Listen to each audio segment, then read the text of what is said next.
The Champions League 2024-25 campaign is about to start, so it's only right that I give you my predictions on this entire new league phase. Basically, for those of you who don't know, the group stage phase has now been scrapped, and instead it's just one giant league table. Additionally, there are now 36 teams in the Champions League, with teams placed 1 through 8 on the table getting an automatic ticket to the round of 16. Places 9 and 24 will go to a separate knockout playoff round to make it to the round of 16, and the teams placed 25 to 36 will be eliminated from the competition. And during this league phase, each team will play 2 teams from pot 1, 2 teams from pot 2, 2 teams from pot 3, and 2 teams from pot 4, with every club having their own schedule of fixtures. Now, with that explanation out of the way, let's get to my predictions. And trust me, you're gonna want to stay until the end, because I got some crazy upsets in this video.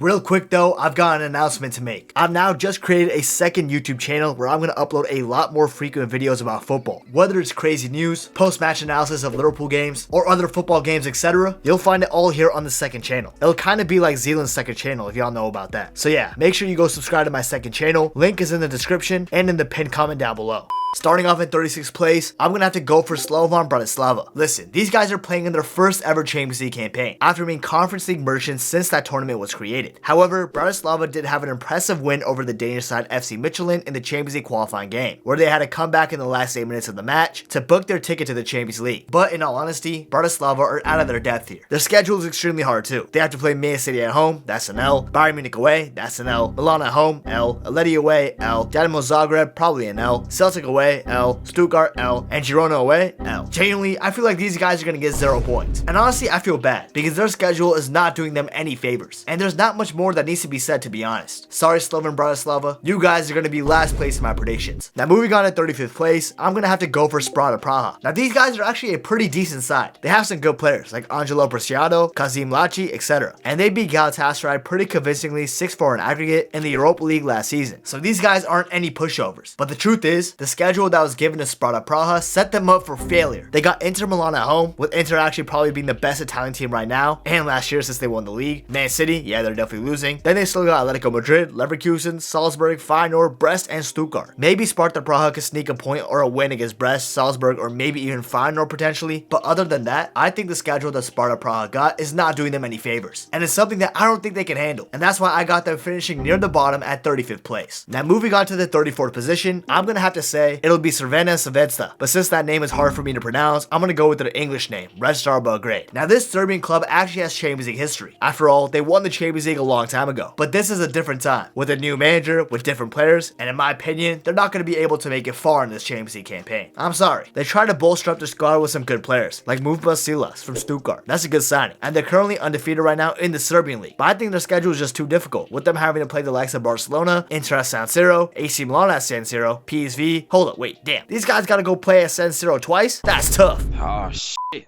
Here we go again. Boy, ain't no way, boy. Boy, ain't no way, boy.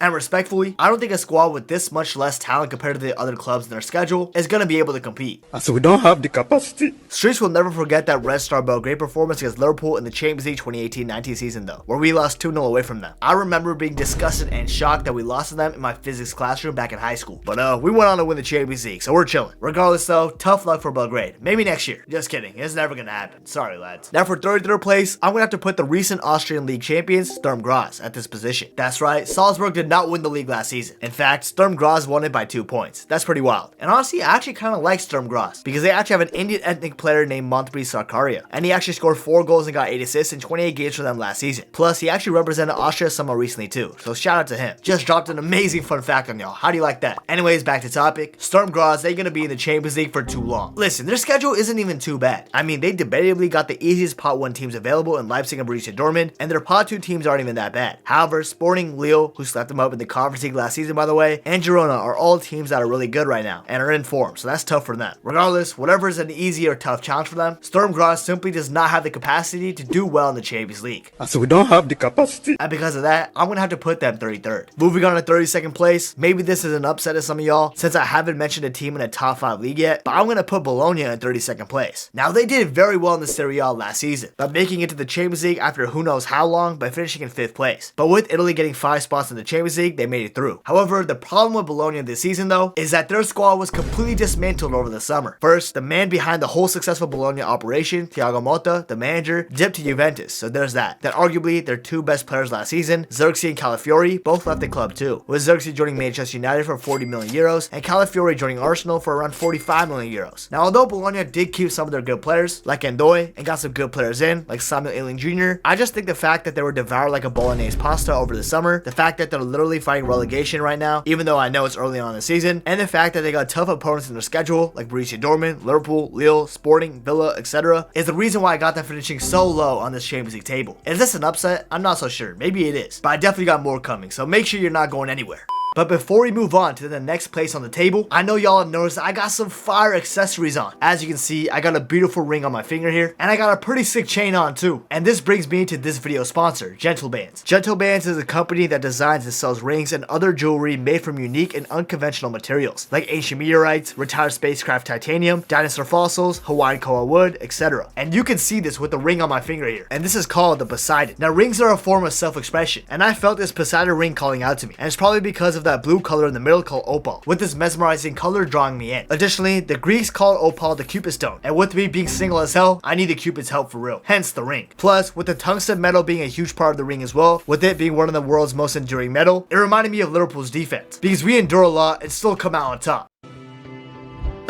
Okay, no, seriously, this ring is beautiful, and there are tons of options to choose from on their website, gentlebands.com, or the link in my description. Additionally, sometimes you don't want to wear a ring. It might be inconvenient, and that's okay, which is why you can order a chain that attaches your ring on it, just like how I'm doing right now. See, look, a ring on my chain, or just a normal chain if that's what you're into. The chain offers an alternative solution to this problem, which is why I like it. Not only that, if you're a sports guy like me, you can also get the sports influenced cufflinks, which will work well on your formal wear, as you can see from what I'm wearing right now. Looks good with my button-up shirt for real, while at the same time showcasing your love and passion for the sport you love. And on top of this, Gentle Bands is offering free engraving at this moment, and an exclusive 25% discount code just for my audience, and that code is Nabuto. So if you're interested in copying some jewelry for yourself, make sure to go to gentlebands.com or the link down below and type in that discount code Nabuto for that amazing offer. Anyways, thank you Gentle Bands for sponsoring today's video, and now let's get back to the Champions League. Moving on to 31st place, I'm gonna have to go for Dinamo Zagreb. Sorry, Isaac, I know that's your team, but a man's gotta be honest, you feel me? Now, I'm not gonna act like I know this team inside and out. I know they won the Croatian League last season, despite having some difficulties in doing so, but regardless, their schedule has absolutely fucked them over. Take a look. The only places I can see Zagreb getting some points in will be against Bratislava, the team I put in last, and maybe Celtic, just because Celtic are such a weird team. They randomly lock in, but sometimes they implode. Other than that though, I see them getting 0 points against any of the pot 1 or 2 teams. And Salzburg and Monaco are not jokes either, especially with Salzburg going through a lot of good changes over the summer, which I'll get to later on in the video. So yeah, I mean, with that being said, I think I might have put Dinamo Zagreb a little too high on this list, but I'll stick to it. They're getting 31st. Going over to 30th place, I'm gonna have to go for the Young Boys. And chill out, you Minecraft YouTubers, don't get too excited. I'm talking about the Swiss club here. Anyways, like I was saying, I think Young Boys are definitely not gonna make it to the playoffs, but they are a pretty impressive side. I mean, if we look at recent history, they had to beat Galatasaray to even make it here, and they did that by defeating them at home 3-2, and then beating Galatasaray away in Turkey 1-0, which just takes some serious balls and hard work. Yes, I know, this was before Galatasaray signed Osimhen, but still, this is a pretty impressive win nevertheless. Plus, with Young Boys having some decent luck in their schedule, like getting Red Star Belgrade as their pot 3 side, and Shakhtar and Atalanta as their pot 2 sides, which is not bad at all, they could potentially pull off an upset. But overall, they did get pretty unlucky with their pot 1 and 4 draws. And with that, I really can't put them any higher than 30th place. Sorry. Over to 29th place, we got another top 5 league club, and it's Brest. And don't get too excited, weirdos, I'm talking about the French club here. Now, they did amazing in League 1 last season, with them finishing in 3rd place rather comfortably and surprisingly, helping them qualify for the Champions League for the first time in their history. Here's the thing though, I don't think these guys got a squad that can compete in the Champions League. And we've seen it so far this season. They're currently 12th place in the league, and they got booty clapped by Marseille 5-1 at home, and then lost to Lens 2-0. I know it's early on in the season, but still, my point is, they don't really look that good in League 1 right now. So imagine having to balance the Champions League on top of that. Plus, I think they can't even play at their home stadium either, since it doesn't fit in the UEFA Champions League regulations. So they have to play somewhere else, somewhat nearby, and that doesn't really help. Overall though, the reason why I don't have them lower on the table though, is because of their schedule. They got the easiest pot 2 team in Shakhtar, and then I think they can handle business for both pot 4 teams. However, besides that, they do got some tough teams on their schedule, and because of that, I got them finishing nowhere higher than 29th. Moving on to 20th place, this might be a surprising one to some, but I'm gonna have to go for Celtic. Now they are going crazy right now in the Scottish League, being on top of the table, winning every single game so far, and they just ran through their biggest rivals Rangers 3-0. But for me, the reason why I'm placing Celtic so low on the table is I simply can't trust them in European competitions. I mean look, they won the league last season rather convincingly, getting 93 points, but during that same season, they got slapped up by Atletico Madrid 6-0. Not only that, their only win was against Feyenoord on their very last match day when they beat them 2-1. And even with that, they still finished last place in their group with a grand total of -10 goal difference. So honestly, Celtic got a pretty good team, but the fact that they're so inconsistent with European competitions makes me trust them less, which is why I have them finishing 20th place and failing to clinch a playoff spot for the Champions League. However, if there was a player that could drag them to a playoff spot, it would be Kyogo Furuhashi, so watch out for him because he's a baller. Now at 27th place, I'm going to have to go for a slight upset. It's Lille. Now Lille did okay last season in the French league. They finished right below Brest and got 4th place, and this season they're actually doing decent as well. They got 2 wins in their first 3 games, only losing their game to PSG, which I mean it does kind of make sense. PSG are kind of OP, despite losing Kylian Mbappe. We'll get to that later though. Not only that, I would say that Lille had a pretty decent transfer window. Yes, they lost Lenny Euro to Manchester United, but they got a huge sum for him, and it was like 62 million euros. And they somehow also kept Jonathan David for another season. I got no idea what bro's still doing there, but he's starting off his season in okay fashion, scoring 1 so far. However, in the Champions League qualifiers, he went off, scoring 2 and assisting 2 each in the 4 games he played, including against Slavia Prague, playing a part in beating them to make it to the Champions League despite losing 2-1 in the second leg. Also, Lille did make some good signings as well, like Munier on a free and Ethan Mbappe as well. The problem for me regarding Lille though is their schedule. They have to play Real Madrid, meaning we're gonna get an Mbappe rivalry with Ethan playing Kylian. Then they have to play Liverpool at Anfield, Juventus who seem completely rejuvenated, Atletico Madrid, Sporting away from home, etc. Yeah, they're probably gonna get points here or there, but unless they pull off an upset against one of the big boys, I could definitely see Lille finishing somewhere around 27th place, which is why I got them there. Then over to 26th place, I'm gonna have to go for Club Brugge. The Belgian champions got super unlucky with their schedule, man. Peep this. All their home matches are going to be difficult, with them having to play Dortmund, Juventus, Sporting, and Aston Villa. Probably the toughest top 4 side. Then even away, they have to play against Man City, AC Milan, Celtic, and with that, it might be hard for them to get points. Honestly, there's a world where the only points Club Brugge can get in the Champions League would be against Sturm Graz, so that's something we're gonna have to wait and see. Additionally, Club Brugge lost 2 key players in this summer transfer window, with Igor Thiago, their striker, leaving to Brentford in the Premier League, and then their most important player in my opinion, their superstar Antonio Nusa to RB Leipzig. Overall, Club Brugge are a good side, but the schedule is rather difficult, which is why I have them in 26th place. Now the side that's gonna barely miss out on a Champions League knockout playoff spot is gonna be a huge upset for me. I'm actually gonna go for the Portuguese giants Benfica. Hold on, I know, let me cook. Hear me out guys, come on. First and foremost, Benfica were taken apart in this summer transfer window. Not as bad as Bologna, but still pretty bad. They lost David Neres to Napoli, Rafa Silva to Besiktas, and most importantly, the most valuable asset, João Neves, to PSG for around 60 million euros. To add more fuel into the fire, their season has not gone off to a good start either. Even though it's still only 4 games in the league on nose, Benfica are in 7th place, only winning twice, drawing once, and losing to Family Xiao 2-0 on the opening weekend. With this poor start as well, their manager, Roger Schmidt, was sacked just a few days ago. So right now, Benfica are a huge question mark, and from now on, they can either turn out being really good or really bad. Who knows? At the time of recording this though, apparently they made an approach for Fulham's manager, Marco Silva, and that would be a good signing if it were to happen. But right now, I feel like betting on Benfica doing well is trying to hit a bullseye blindfolded. There are just too many question marks surrounding them. Plus, their schedule is extremely tough. Apart from Red Star Belgrade, Bologna, and maybe Feyenoord, they got hoed with their schedule, having to play Monaco, Juventus, Atletico Madrid, Bayern Munich away from home, and a Barcelona team that's on a hot start this season. So due to a combination of all of these things, I'm gonna have to go for the upset and say that Benfica will not make it to the Champions League playoffs. You heard it here first, and trust me, there's more upsets coming up. However, before we go on with the Champions League knockout playoff round or whatever it's called, please remember to subscribe to the channel. I really appreciate it and it means a lot, so thank you. And also, if you guys can, follow my Twitter and my Instagram, both at Nabuto, if you just want to hear my thoughts on football games, transfers, and overall, just to get to know me more. So if you want to, feel free to hit me up with that follow. Thank you. Moving on to the playoff round, the team I had barely advancing is actually RB Leipzig. I know my homie and my good friend HRV Isaac had these guys getting eliminated beforehand. However, I couldn't agree with that take unfortunately. However, I do agree with the fact that Leipzig are not going to do as good as people think. Let me explain. Now, I'm very aware that Leipzig are doing well in the Bundesliga so far, winning both of their games, and one of those games was actually away to Bayer Leverkusen, where they came back from 2-0 down to win 3-2 and snap Leverkusen's unbeaten streak. A club finally broke Xabi Alonso's dark magic. This is stuff for the history books. But despite RB Leipzig doing that, I think their schedule is going to hold them back. Now, don't get me wrong, Leipzig can still make it far, but I think it'll only happen after we get to the knockout format, not during this league phase. You see in their schedule, they're playing Liverpool and Inter Milan as the pot 1 teams, and those both realistically look like losses. Then they got Juventus and Atletico Madrid in pot 2, also potential losses. Then Sporting, who are on fire, I'll talk about them more detail later though, and they also got Celtic, but they could probably grab points against them potentially. But then they got Aston Villa and Sturm Graz. I can see them beating Sturm Sturm Graz, but Villa under Unai Emery will be a tough task. So as we can see, their schedule is pretty difficult, but I still think Leipzig will find a way to squeeze through to the playoff round and finish 24th. And if they pull this off, it will probably be because of Lois Openda. That guy has had an amazing start in this 24-25 season. Going over to 23rd place, I'm gonna have to go for the other Red Bull club in the Champions League, RB Salzburg. Now Salzburg have had an incredible summer in my opinion. They've literally turned themselves into Liverpool 2.0. They signed Pep Linders to be their manager, who for those of you who don't know, he was Jurgen Klopp's assistant manager during his time at Liverpool. So you could say that Salzburg might have gone a Klopp 2.0. Not only that, they've signed a couple of promising Liverpool players who just needed more minutes, like Bobby Clark on a permanent basis, who had a great showing last season for Liverpool, and Stefan Bajcetic, a very talented number 6 who needs to get more minutes, which is why he was loaned out to Salzburg for a season with no buy option. So with that, I gotta say that Salzburg is looking quite good. Let's ignore the fact that they recently lost a rapid win in the Austrian Bundesliga though, please. That's gonna ruin my agenda. But no, seriously, despite losing some big names on the team, like Pavlovic, who went to AC Milan, they brought in some good players, like I said, and they have a reasonably favorable schedule when you look at just the pot 3 and 4 teams. For the pot 1 and 2 teams, yeah, they're cooked. However, if they can win or draw their pot 3 or 4 teams, I can see them barely scraping through to the Champions League playoff round in 23rd place. Moving over to 22nd place, I'm gonna actually have to go for the Dutch club Feyenoord. They are going through a huge rebuilding phase right now though, with them losing their main manager and legend Arne Slot to Liverpool over the summer, and they also lost a couple of their best players last season, like Yankuba Minte, who joined Brian, and also Weaver, who joined Brian as well. And although they have kept Santiago Jimenez, which is huge news, he's a killer in front of goal for them, Feyenoord have not been performing their best this season so far. Yeah, they might have won the Johan Cruyff Shield on penalties against Giants PSV Eindhoven, but Feyenoord are currently 8th place in the Eredivisie, and they have only won once out of their 3 games so far. However, the reason why I have Feyenoord making the Champions League playoffs is because I think their schedule suits them for the most part. Besides Bayern Munich, Man City, and Leverkusen, I think all the other games can be seen as winnable, and I expect Feyenoord to get at least a win and some draws against the remaining 5 teams in their schedule. So with the computer AI blessing Feyenoord with a reasonable schedule, I think they can scrape by and make the playoffs in 22nd place. Going over to 21st place now, I've actually got the Ukrainian giant Shakhtar finishing here. Maybe I have them too high in all honesty, especially because they've had a really poor start in the Ukrainian Premier League, currently being in 9th place with 2 wins and 2 losses. But they did have their recent games suspended that they were winning, and this could be one of the reasons why they're so low on the table. Also, it is important to note that Shakhtar will not be playing their home games in Ukraine with everything going on, so they're going to be playing in Germany, meaning their home support will not be there, which is why I think I might have them a little too high, but screw it, we're here now. But anyways, the reason why I had them making the playoffs in the first place is because of their schedule. Yes, the pot 1 teams, Arsenal and PSV, will be difficult, but I think if Shakhtar can lock in and some of the star players like Sudakov come through, they can definitely snatch up some points from the other sides, and that's why I got Shakhtar in 21st place. 21. Going over to 20th place, I decided to put Stuttgart, and the reason for that is because I think they're a weaker team than they were last year, when they finished 2nd place in the Bundesliga and in front of Bayern. Now, despite signing Dennis Undav for around 26.7 million euros, making that Stuttgart's record signing, they still lost a lot of key players that played for them in the 23-24 campaign, like Hiroki Ito, the center back who went to Bayern Munich for 23.5 million euros, Anton, who went to Borussia Dortmund for 22.5 million euros, and Serhu Girassi, one of the top goal scorers in the Bundesliga last season, who signed at Dortmund as well. Additionally, even though Stuttgart took Leverkusen to penalties in the German Super Cup before losing to them, they've been pretty poor in the first couple of games of the season, losing to Freiburg 3-1 and then drawing to -3-3. The reason why I have Stuttgart even making the playoffs though, is well, the same reason why I've been picking the rest of the teams. It's because of their schedule. If you ignore their pot 1 teams and Juventus, the rest of the guys their size, I can see Stuttgart snatching a win or a draw from them. Even Atalanta, who did win the Europa League last season. So with that, I got Stuttgart finishing 20th place. Maybe I should have them a little bit lower, I can't lie, but fuck it, we're already here, so 20th place for me. Going over to 19th place for me, I got Girona, and they lit up La Liga last season, qualifying for the Champions League after finishing 3rd place in the league, actually finishing right above Atletico Madrid too. Anyways, these guys were a special team to watch last season, but their team got rinsed during the summer transfer window, with their Brazilian winger Salvinho leaving to join Man City, Dovbyk, the La Liga Golden Boot winner, leaving to join Roma, Alex Garcia joining Bayer Leverkusen, etc, etc. They lost a lot of key pieces. However, Girona still brought in some players that could fill the void, like Brian Hill, Donny van de Beek, swear I haven't really heard about this guy in a couple of years, but hopefully he kills that Girona, and also Danjuma, who I swear only did well at Villarreal, despite having stints at Tottenham and Everton, but still, he's a pretty skillful winger regardless. And honestly, Girona have been performing pretty well, despite the heavy losses over the summer, and with them currently being 5th place in La Liga, only losing to Atletico Madrid 3-0, while winning against Alexis Sevilla 2-0 away from home, and Osasuna 4-0 at home. So Girona still look like a pretty good side, which is why I have them making the Champions League playoffs in the first place. The reason why I don't have them further up in the table though, is because they have to play the likes of Liverpool, PSG, Arsenal, and PSV Eindhoven, who I'll touch on more later because they're having an incredible season so far right now. But yeah, with all that being said, I got Girona finishing 19th place. Going over to 18th place, I got the League 1 club AS Monaco, a side who made the semifinals a few years back in the 2016-17 season, I believe, and that's when they had Kylian Mbappe, so it has been a while since they performed well at this tournament. But this campaign could be the season that Monaco goes further than the group stages, and that's why I got them in the playoffs. Despite losing Fofana to AC Milan over the summer, Monaco are still looking pretty good in League 1. In fact, they beat Lyon away from home 2-0 and beat Saint Etienne 1-0 on the opening weekend. Plus, they beat Barcelona 3-0 in preseason. And I know it's just preseason, but Barca are looking fire right now, so this is impressive regardless. I just hope Balogun gets more playtime and actually starts to score some goals, because man, this Monaco system does not suit him. Now, Monaco's schedule for the most part is kind of doable. Yeah, they gotta play Barcelona, Inter, and Arsenal, but they got Benfica, who I predict will be weak this season, Dinamo Zagreb, Red Star Belgrade, and Bologna. So with easier opponents like that, quote unquote, I think Monaco could do the business and finish 18th. Moving over to 17th place though, I got the Europa League champions of last season, Atalanta. Now, Atalanta were a top side last season, like I alluded to, and with a good manager like Gasperini, you can always bet on them overachieving and doing somewhat well. However, this season is starting off rough for Atalanta. Not only is Serie A not going to plan right now, with them currently being 12th place, losing to Torino 2-1, and also getting slapped silly by Inter Milan 4-0, but Atalanta have a ton of injuries that they're suffering from right now. Like Scamacca looking like he'll be out for the majority of the season with an ACL injury, and Scalvini also looking like he'll be out for some time as well. Additionally, despite keeping one of their key players in Adamal Lukman, who scored a hat-trick in the Europa League final against Bayer Leverkusen, Atalanta lost their engine in the middle, Koop Miners, who joined the Italian side Juventus ahead of the season. And despite getting experienced players into the team like Juan Cuadrado, I don't think this is going to be enough for Atalanta to finish higher up on the Champions League table, especially with them having to face Real Madrid, Barcelona, and Arsenal in their schedule. In fact, I'll be bold enough and say that 17th place is the highest Atalanta could achieve this season. I can see them going lower on the table, but higher than 17th is something I just can't see. Now, going over to 16th place, I'm gonna have to go with an upset. I'm putting the Italian giants AC Milan, the club that has won the second most Champions League titles with 7. Now, I would have put AC Milan higher on the Champions League table if I was making this video like a few weeks prior, especially when Milan signed some good players in Pavlovic, Fofana, Tammy Abraham, and Alvaro Morata, who are all coming through to help the team. And with AC Milan already having good players like Christian Pulisic, Yunus Musa, Chukwueze, and Rafael Leao, of course, they seem to be deadly in the attack. However, the start of the season has been anything but that. So far in the Serie A, they're currently winless and are in the 14th position, losing to Parma away from home 2-1, shout Pulisic though for scoring, and then drawing to Torino 2-2 on opening weekend after an incredible comeback from 2-0 down, and then drawing Lazio most recently 2-2, while they actually had a ton of drama, with Leao and Theo Hernandez not showing up for some huddle after being benched by the manager Fonseca. So maybe there is some locker room problems too. However, I think AC Milan are more than good enough to make the Champions League playoffs, which is why I have them doing just that, especially when their schedule is pretty simple. Yes, I think we can all say that they won't get a point in their Pot 1 games, but regarding everything else besides Leverkusen, these are winnable games. But knowing Milan, I'm sure they'll drop points here or there, which is why I got them 16th place. Moving on to 15th place though, I'm gonna have to go with the Portuguese club Sporting Club de Portugal. For me, I think I'm underrating these guys slightly, but the Champions League is a different beast, so I don't want to overrate them either. So I think saying that they're 15th is a reasonable assumption. Here's why though. First, they're absolutely killing it right now in the Portuguese league. They're currently first place, and they're the only side that has won 4 out of the 4 games. Plus, they managed to keep the Swedish striker Victor Gyökeres this season, and he's starting off this season right where he left off, hot. And he already has a total of 7 goals and 3 assists in 5 games for this 24-25 campaign. So Sporting are looking good, and when you look at their schedule, it's easier than most, apart from playing Man City. And I said this too, well knowingly that Arsenal are in their schedule too. And that's because just only 2 years ago, Sporting beat Arsenal in the Europa League, so there is some recent success there. Plus, with Arsenal showing last season too against Porto that they struggle away in Portugal in the Champions League to this day, Sporting do have a chance to pull something crazy off. But like I said, I don't want to overrate them too much, and set expectations way too high. So I'm putting them at 15th. I wouldn't be surprised if they finish way higher than this though. Moving on to 14th place, I'm actually going to have to go for the Dutch Giants and recent Eredivisie champions PSV Eindhoven. Now PSV are like in a similar position to Sporting, except with their own league of course. They're still absolutely killing it, winning all 4 of their games they played so far, and are in first place on the league table. Plus, it's pretty important to note that these guys have a plus 15 goal difference already, which is just absolutely insane, man. PSV are killing teams left and right like they're nothing. They're a team that needs to be taken seriously this season, which is why I have them pretty far up on the table in 14th place. Plus, when you look at the schedule, apart from the Pot 1 teams at Juventus and maybe Sporting, I expect PSV Eindhoven to win all the other games. But whoever wins between Sporting and PSV is the team I see finishing higher up on the table. But regardless, the situation is the same. I don't want to overrate them too much, so I'm putting them 14th. But I can definitely see PSV finishing higher up on the table. I can also see them flopping completely, to be fair. So let's see what happens. What I do want to say though, is I want to see Ricardo Pepi get some more game time. Come on, Peter Bosch, be a real one. Then moving in 13th place, I actually got the English club Aston Villa, who have made the Champions League after who knows how long. I think since like the 80s. They also are previous Champions League winners too. Arsenal wouldn't know the feeling.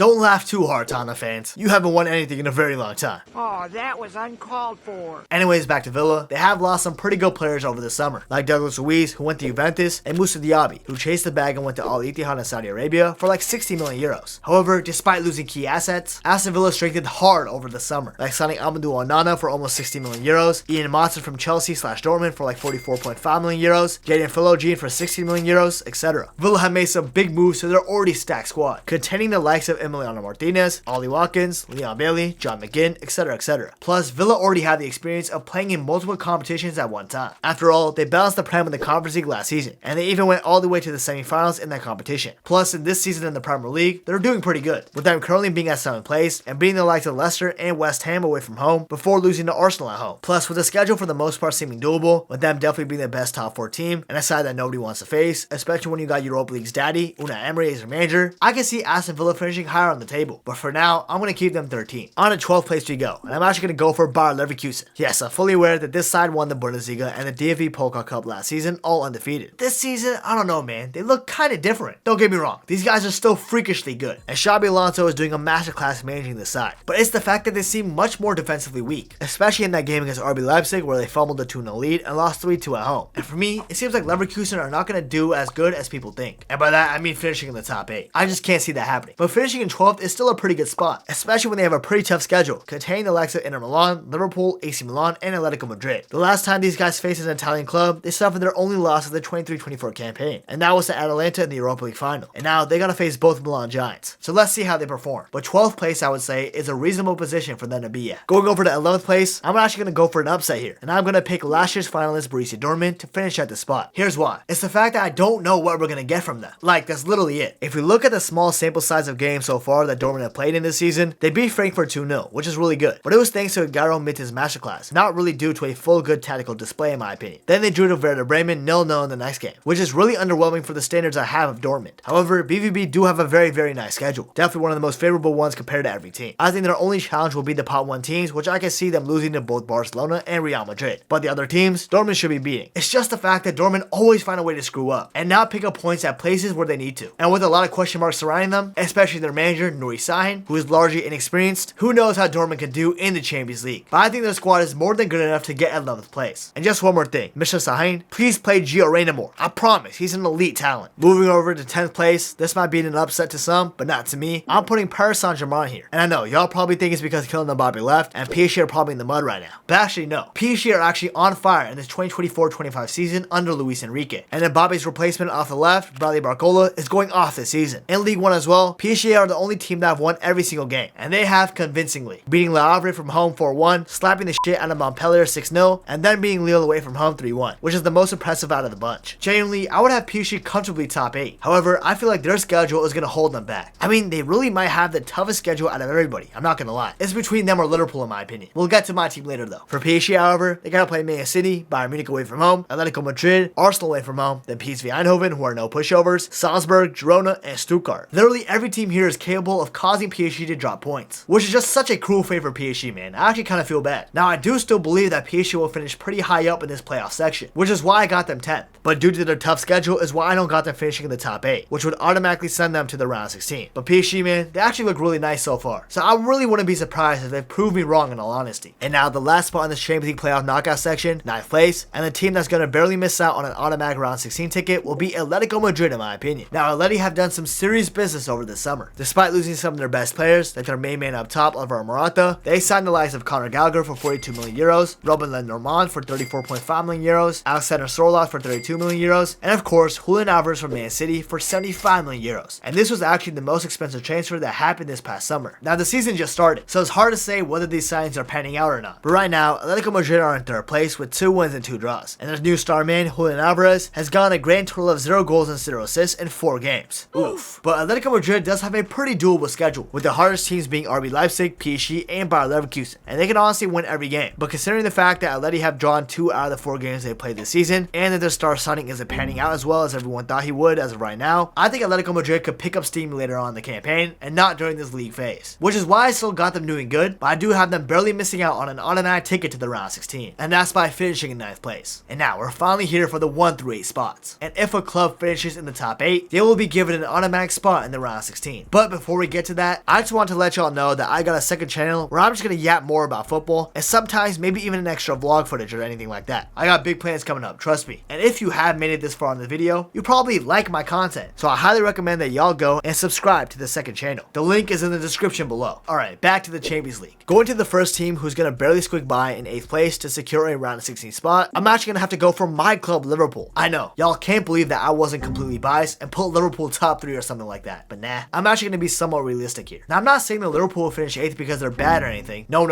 It's actually the opposite of that. You see, Arne Slot is cooking with Liverpool so far this season, despite making signings in positions that we didn't need, like Mamardashvili for goalkeeper, even though he's not joining us until next season, and Federico Chiesa as a depth attacking option. We're doing really well this season so far. We beat Ipswich Town 2-0 in the opening weekend, beat Brentford at home at Anfield 2-0, and then went to Old Trafford and slapped the living shit out of Manchester United 3-0. What a beautiful day, man. I was so happy on Sunday. Y'all don't even know. Additionally, as I kind of alluded to, we do have a ton of attacking depth now, and even some defensive depth as well. So it's not like we don't have the pieces to go far in the Champions League. However, the reason why I put my team in 8th place is simply because out of the teams remaining, I think we have the toughest Champions League schedule. I mean, take a look at this, bro. We got Real Madrid at home. They're literally our kryptonite. We can never get the better of them. Then there's RB Leipzig away, Leverkusen at home, AC Milan away, Lille, PSV Eindhoven who are good, Bologna, which is probably the weakest team we have to face, and Girona who are good. So as you can see, it's not looking good. Big man thing, yeah? It's not looking good, bruv. It's not looking good. But this is what the Champions League is about. Fixtures like these, playing the best of the best. And if Liverpool could take care of business against most of these teams, like beating every team except Madrid, because we're definitely going to be losing to them, but if we beat everybody else, I think Liverpool could go very far in the Champions League. But because of this tough schedule, I can see us dropping points here or there, especially when we might be in a title race in the Premier League. So we might have to rest key players here or there. And that's why I got my own team in 8th place. But an automatic round of 16 ticket, I'll take it. Moving over to 7th place, I think this might be surprising to some people, but I'm actually going to go for Juventus. Now Juve have been cooking under Thiago Motta this season. They're currently tied on top of the Serie A table with Inter Milan, remaining undefeated as of the time of me recording this. And they beat the likes of SC Como 3-0, beat Verona 3-0 away from home, and then drew to Roma 0-0. So safe to say, something's working for Juventus. Also, their schedule isn't even too bad. Yes, they gotta play Man City, but besides that, RB Leipzig, Eindhoven, and maybe in Villa, I can see Juventus winning all of these games, including beating some of the teams I just mentioned. One thing I will say though is if Juve want to go far, they gotta start playing my boy Weston McKennie a lot more often, and also Tim Weah a lot more, after he comes back from injury of course. Having an American play for your team equals good luck in my eyes. So Mata, you know what to do. On to 6th place, this might be a slight upset to some people, well especially to the fans of the club, but I'm actually gonna have to say Arsenal. Despite them actually performing pretty well at the start of this Premier League season, vanquishing their demons against Villa, beating them 2-0, and still having 7 points on the table, they did manage to slip up once so far, and that was a draw to Brighton 1-1. So the fact that I'm placing them higher than Liverpool, who haven't slipped up once so far, should be saying something. Also, Arsenal's schedule for the Champions League has to be one of the easiest on paper. I mean, they could literally beat every single one of these teams with ease. Maybe PSG and Inter Milan will be really difficult, but apart from those two, Arsenal could win the rest of these matches. However, despite Arsenal having an easy schedule and doing well in the Prem, I have them finishing in 6th. Why? The answer is simple. Arsenal have never proved themselves to me, or anybody to be honest, that they can ball out in the Champions League. Even last season, after making the Champions League after so many years, they looked pretty fraudulent in the knockout rounds. After all, they literally lost to Porto away, and they needed penalties to save them and make it to the quarterfinals, where they later got knocked out to Bayern Munich. So for me, Arsenal have not shown me yet that they can handle business properly in the Champions League, and they're going to find a way to slip up a point here or there, which is why I can't really see them placing higher than 6th, maybe 5th, but to play safe, I'm going to have to say 6th. Plus, they're going to be trying to balance the Premier League title race. That's bound to be difficult, even though they increased their depth, inside the likes of Mikel Merino, Calafiori, and even Raheem Sterling. This dude played for Liverpool, Man City, Chelsea, and now Arsenal. He moving around like a school dog. Anyways, back to what I was saying, yeah, it's 6th place for the Gunners. Moving over to 5th place, I'm actually going to have to go for Inter Milan. Now for me, I genuinely mean this, if Inter Milan did not screw up the penalty shootout against Atletico Madrid in the round of 16 last season, I genuinely believe they would have been finalists for the Champions League once again and not Dortmund. But in penalties, anything can happen, and Inter fumble. But they did win the Serie A, so these guys got plenty of winning experience. And with them having a pretty good schedule with Leipzig, Man City away, and Arsenal being realistically the only threats, who says Inter can't extend their winning experience to Europe? Plus, their squad is looking really damn good. After all, they still have a very strong defense, with Bastoni still being there in the back, Barella and Çalhanoğlu running the midfield, and the attacking duo of Lautaro Martinez and Marcus Thuram still thriving in the season. Plus, in my opinion, Inzaghi is one of the most underrated coaches in the world, which is why I can see this Inter Milan side challenging for the Champions League this season, and that's why I got them in 5th place. Now going over to 4th place, I'm gonna have to say the German giants Bayern Munich. Now I'm very aware that last campaign was a poor season for Bayern Munich. They went trophyless, losing their grasp on the Bundesliga League title to Bayer Leverkusen as a part of that, and they also just hired a relatively inexperienced coach this summer in Vincent Kompany to lead the lines. But Bayern have had a pretty impressive transfer window. signed the likes of Ito from Stuttgart, Paulinho finally from Fulham, and Michael Olise from Crystal Palace. And with these new additions, Bayern seem to be cooking so far, winning both of their games in the Bundesliga at the time we're recording this. Additionally, Bayern's schedule seems to be relatively easy, with them definitely being capable of beating every single team, including the Pot 1 teams. Despite PSG being a good side, Bayern will be at home, and they can take care of business. Unironically, Barcelona might be Bayern's biggest threat in the Champions League this campaign, just because they're the other Pot 1 side, and Hansi Flick and Lewandowski might want to strike revenge against their old club, and especially because it's away. You already know that Barca fans are going to be loud and proud, and hoping they can break away from this Bayern Munich chokehold that the German club has had over them. But besides those two fixtures, Bayern is probably winning every single game, and due to that, I got them pretty high up in 4th place. Now my third spot is definitely a surprise and can be seen as an upset, but I got the 15-time champions and the recent winners of the Champions League, Real Madrid. Hear me out, let me cook. Although Real Madrid are the kings of the Champions League and have added very good players to their squad this summer, like Kylian Mbappe, arguably the best player in the world on a free, and also Endrick as well to their already stacked team. Shit. Real Madrid might be adding a 16th Champions League at the end of the season. Here's the thing though, this new format is something that Real Madrid is not familiar with, which means they might not have a stranglehold on the Champions League that much anymore. And this is despite them having a relatively easy schedule, with their toughest opponent being Liverpool at Anfield. But they own us, so maybe that might not be the biggest threat, who knows. But the biggest reason why I got Real Madrid in 3rd place is because their form at the start of the season has been surprisingly bad. Don't let the 2nd place in La Liga fool you. They have not performed well. They drew to Mallorca on the opening week at 1-1, then they beat Valladolid 3-0, fair enough, but then they drew away to Las Palmas 1-1, which is really concerning. And sure, after that, they beat Real Betis 2-0, but they were struggling to get past the back line for almost the entire game, and they did get a pretty soft penalty too, let's be honest. And when Real Madrid is struggling, it's kind of hard to ignore. Maybe if the Champions League was still in its normal group stage format, I wouldn't have taken this too deeply. But since it's now a league phase, maybe Real Madrid will drop a point here or there that they shouldn't have. Like drawing at Anfield perhaps. Who am I kidding, bro? They're creaming us. Regardless, Real Madrid is going to be 3rd place for me. And what might be surprising to many people is the team I got in 2nd place is Real Madrid's arch nemesis. Yeah, it's FC Barcelona. I know, this is a spicy call, but hear me out. Basically, FC Barcelona have been cooking so far. I can see it, I feel it, I can, it's cooking. Right now in La Liga, they're on top of the table with the maximum amount of points with 12, winning every single game, beating the likes of Valencia 2-1 away from home, Athletic Bilbao 2-1 at home, Rayo Vallecano 2-1 away from home, and slapping the shit out of Valladolid 7-0 at home. These guys are cooking and are playing some really beautiful football under Hansi Flick, especially the likes of Lewandowski, who is scoring a ton of goals so far, Rafinha, who seems to be rejuvenated and on a mission, Lamine Yamal, of course the star boy, and then Dani Olmo, who although was signed up late to the squad because of financial reasons, he's been lining it up with the minutes that he's gotten and has scored a couple of goals. And despite Barcelona doing horrible business this summer, like selling Gundogan for free, these guys are looking scary good. And honestly, I thought Barca could have gone all the way last season in the Champions League if Araujo didn't fumble the bag and get a red card against PSG, because after that, everything fell apart. So for me, under a Champions League winning manager and a pretty talented squad, I could very much see Barcelona finishing in 2nd place. But now, let's go over to 1st place, where obviously, we're gonna have to put Manchester City, arguably the strongest team in Europe right now. I thought maybe this season was gonna be the time that Man City was gonna have an off season, since after all, they just won every single trophy in the past couple of seasons, but instead, they're going just as hard at the start of this campaign. In fact, they've won their first 3 games in the Prem pretty convincingly, and so much so that Pep Guardiola even said that this was like a preseason for them, and the real season starts at the international break.